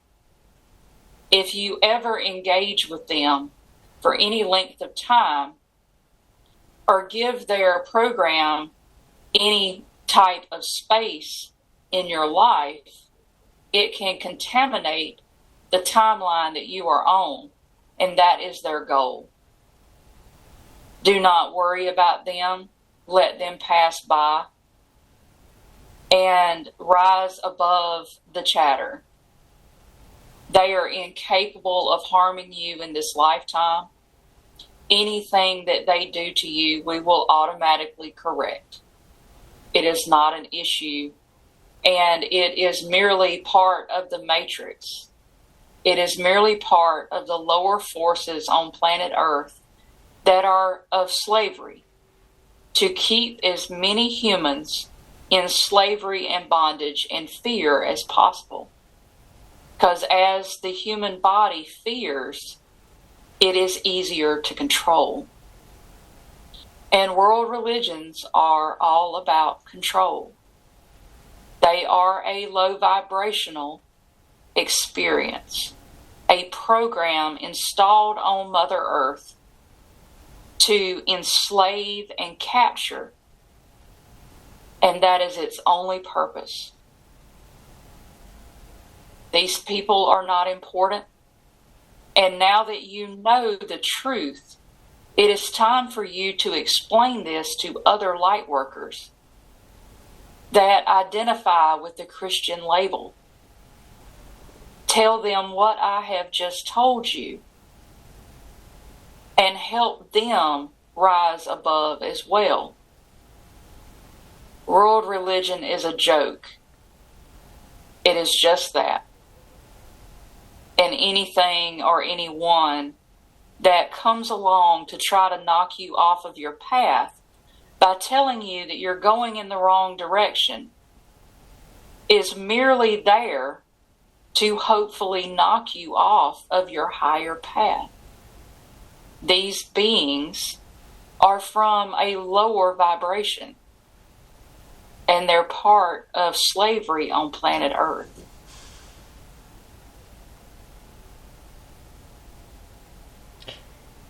Is there anything else from her childhood that needs to be released? Yes. There is still many layers of trauma that Brandy will release over the course of her lifetime. As of right now, there is one layer that must be released at this time in order for her to further advance. This layer is centered around the relationship with her mom and dad. Since her mom has passed, Brandy has been clearing out a lot of information about her mother that was undesirable to Brandy's life. And she has found forgiveness, which is a good starting point. We are currently helping her to dig deeper beneath the surface of that layer. And she is working through this in her dream state. She has been shown alternate realities of her mother. These alternate realities have also been collapsed so that her mother can integrate all of these lives at one time. Her mother was in multiple timelines, and we collapsed the majority of them for her mother's higher perspective on everything going on in these other timelines. However, there is one aspect of her mother that still lives and still exists in a human form. Brandy has encountered this piece of her mother. This piece is in a higher timeline than any of the other timelines. And this is why her mother has been allowed to keep this existence in that timeline so that she can see what would have happened if she had made better decisions. By understanding this about her mother, Brandy has been able to find forgiveness and understanding of why her mother was the way she was. However, we still have a lot to do with Brandy's father. Brandy has been able to soften her heart towards her father only because we have made it so, not because Brandy had intended to. We had to do this, as we explained before, to heal the family bloodline, because Brandy's bloodline is very important to Ascension on Earth. She carries a piece of the original blueprint of human species. That bloodline is needed when we get to the point of having New Earth. Her bloodline will be part of the blueprint that builds the new human form. And she must heal the aspects with her father. And so we softened her heart towards her father to heal that timeline and that bloodline between her and her father's line. Because her father's line was the important bloodline. Her mother's was not. But her father's bloodline is abusive and warlike. Brandy has a warrior spirit. But Brandy has a warrior spirit that is different than the warrior spirit of the bloodline she came from. And we explained this to her in the previous session. However, there is a part between her father and her that will have to be healed before his passing. She is working towards doing that. And we are not at liberty to tell her what that is at this time, because if we do, it would alter her ability to heal that naturally. And we cannot do that. That would override Brandy's free will, and that would violate every law that we have against interference in human lives. She will heal this as she goes along. Her and her dad are on the right trajectory to have this happen. And when this is healed, a new peace will be healed in Brandy's soul in this life. She is gradually putting things back into position in her life. She is healing faster than we had anticipated in some regards. In some regards, we wish she had healed sooner. This is one of the things that we wish she had been able to heal sooner, which is why we softened her heart, so that she would not miss this opportunity to clear the karma in this life. She was able to clear the karma with her mother before her mother died. We give her the opportunity to speak to her mother and release her mother from karma and release herself from karma. She is on the right path to also do the same with her father. Once that karma is cleared between her and her father, the bloodline will also clear, and that bloodline will be healed. This is significant in many regards, and we are not at liberty to discuss that further. What was her name in France and her family name? Pierre was the last name, and Rosetta was her first name.